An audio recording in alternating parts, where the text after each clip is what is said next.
আসসালামু আলাইকুম। JM capital auto সলিউশনের পক্ষ থেকে সবাইকে স্বাগতম। ভিউয়ার্স, দেখতেছেন নিসান এক্সটেল। তো আমরা নিসান এক্সটেল নিয়ে প্রচুর পরিমাণ কাজ করি। তো আমরা শুধু নিসান এক্সটেল না, সব ধরনের গাড়িরই কাজ করি। তো আমরা নিসানটা একটু বেশি কাজ করি। তো এই যে দেখেন একটা বাল বডি। তো এই গাড়িটা গিয়ারের সমস্যা ছিল, তো আমরা বাল বডিটা চেঞ্জ করতেছি। এই বাল বডিগুলো সচরাচর সব জায়গায় পাবেন না, আমাদের কাছে এই মালগুলো অ্যাভেলেবেল স্টক আছে। তো আপনারা নিসান নিয়ে আসলে গিয়ারের যে সমস্যাটা, এটা কমন।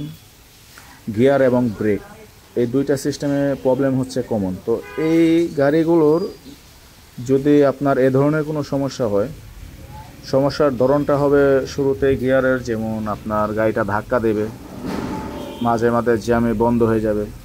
তো এই ধরনের সমস্যা যদি হয়ে থাকে, তো অবশ্যই আপনারা আমাদের সার্ভিস সেন্টারে যোগাযোগ করবেন। আশা করি আপনারা আমাদের থেকে ভালো সার্ভিস পাবেন। তো এখানে আরেকটা দেখতেছেন হুন্ডাই টাকসন। তো এই গাড়িটার সমস্যা হলো গাড়িটার কিছু ইঞ্জিন সিগন্যাল উঠে রয়েছে। তো এই সমস্যাটা নিয়ে আমরা কাজ করব। আর এইখানে যদি দেখাই 2006 মডেলের একটা প্রিমিয়াম। তো এই গাড়িটা হচ্ছে পাওয়ার অয়েল যে থাকে, পাওয়ার ফ্লুইড, তো এটা লিক করে। তো আমরা এই সিস্টেমটা নিয়ে কাজ করতেছি।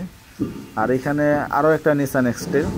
তো এইটা গাড়িটা অনেক ধাক্কা মারতো এবং ওই যে দেখেন বাতিগুলো ব্লিডিং করতেছে। তো এটা আমরা গিয়ার প্রোগ্রামিং করতেছি। এটা এক জায়গায় কাজ করছিল, করার পরে গিয়ার প্রোগ্রামিং আর করতে পারে না। তো এই অবস্থায় বাতি জ্বলানো অবস্থায় আসলে, তো আমরা এইখানে, তো এই যে দেখেন প্রোগ্রামিং চলতেছে।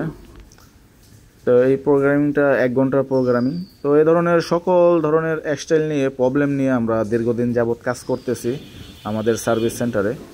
আপনাদের যদি বিশেষ করে নিসান এক্সটাইল নিয়ে কোনো সমস্যা হয়, অবশ্যই আমাদের সার্ভিস সেন্টারে চলে আসবেন এবং আপনার গাড়িটি আমাদের এখানে পাবেন 100% সলিউশন। তো ভিউয়ার্স, আজকের মতো এখানেই বিদায় নিতেছি। সবাই ভালো থাকবেন, সুস্থ থাকবেন।